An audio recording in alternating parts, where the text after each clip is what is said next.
Predvčerom na svojej tlačovke pán premiér krásne zhrnul, ako Šimečkovci za posledné roky vycicali štát o 1,1 milióna eur. Progresívci by si to ani v Afrike lepšie nevytvorili. Mama, strýko, partnerka Šimečku. Veď kto zo Šimečkovej rodiny ešte nedostal peniaze zo štátu, ten ako by ani nebol. Všimnite si ale, ako Šimečka znova raz nemá žiaden argument a len dookola omieľa, aká je jeho partnerka uznávaná umelkyňa a tanečnica.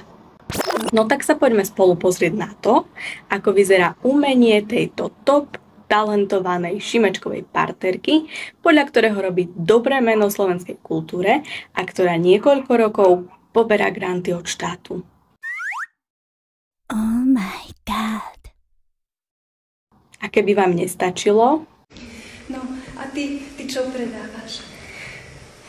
Podriadieš celý svoj život mizerne platenej práci, ktorá ťa akurát tak serie a ty nemáš ani na poriadne auto. Takto ja zarobím dosť viac. Niektorá si zatrká za panáka v džeze. Niektorá dá šéfovi na team buildingu v Janošikových dierach, lebo tam je tak krásne. No a niektorá je rada, že si brzne raz za rok zadarmo. Však pani. No a mne za to ten pičus ešte aj dáva peniaze.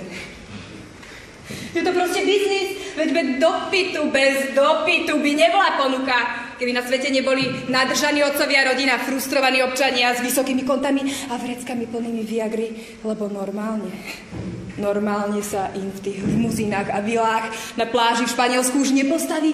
No tak ja by som musela robiť niečo iné. A ešte niečo si pozrime.